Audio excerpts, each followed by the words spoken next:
안녕하세요. 태아보험 노트 신지훈 팀장입니다. 오늘은 많은 예비 부모님들이 가장 많이 물어보시는 질문 중 하나인 태아보험 가입 시기에 대해서 말씀드리려고 해요. 임신을 하면 아기 용품도 준비해야 하고 육아 공부도 하나씩 해나가야 하잖아요.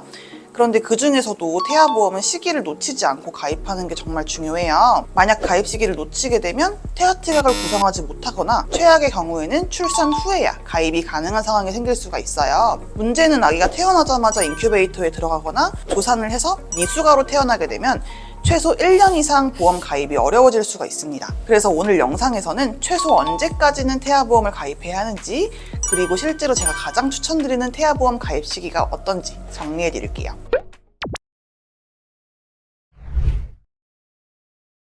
사실 병력도 없고 태아도 건강하다면 임신 주수와 무관하게 보험을 가입할 수가 있어요. 하지만 선천 이상 수술비나 선천 장애 출생 등 태아 특약을 넣을 수 있는 기간은 22주 6일까지입니다. 자녀가 태어나고 선천성 질환을 진단받았을 때 도움받을 수 있도록 최소한 22주까지는 태아보험을 가입해주는 게 좋아요. 하지만 저는 11주 전에 태아보험을 가입하는 것을 추천드리는데요.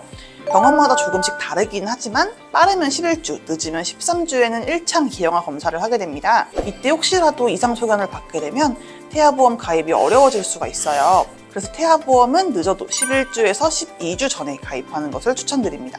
그리고 태아보험을 알아볼 때 만기, 특약 구성, 보험료 등 여러 가지를 고려하실 텐데요. 태아보험을 어떻게 가입할지 결정을 하셨다면 최대한 빨리 가입하는 것이 좋아요.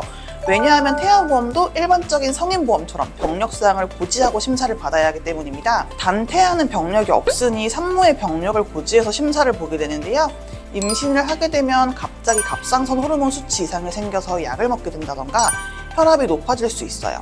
임신성 질환이라고 하더라도 병력이 생겨버리면 태아보험 가입이 안 될 수도 있습니다. 그리고 만약 임신 후 일시적인 출혈로 이틀을 입원을 했다면 그 이후에 이상 소견이 없고 건강하게 잘 자라더라도 출산 이후에나 보험 가입이 가능해요. 임신을 하면 신체가 어떻게 변할지 모르고 건강하던 사람도 갑자기 아플 수가 있기 때문에 최대한 빠르게 가입하는 것을 추천드립니다. 또 태아보험 가입 상담을 하다 보면 가장 흔한 질환이 고혈압과 당뇨예요.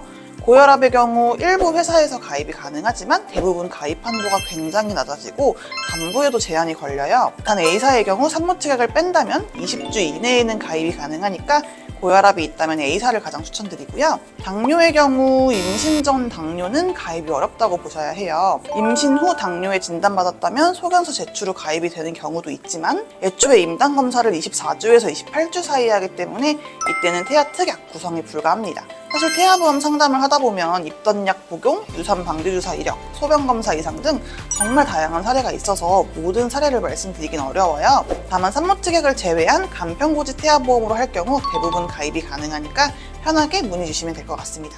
지금까지 태아보험 가입 시기에 대해 설명을 드렸는데요. 혹시라도 태아보험 관련해서 궁금한 점이 있거나 가입 상담을 받아보고 싶다면 태아보험 노트 카카오톡으로 문의 주시면 꼼꼼하게 안내 도와드릴게요. 이 영상을 보고 계시는 모든 예비 부모님들 건강하게 순산하시길 바라고요. 다음 영상에서 만나요. 본 광고는 손해보험 광고심의 기준을 준수하였으며 유효기간은 심의일로부터 1년입니다.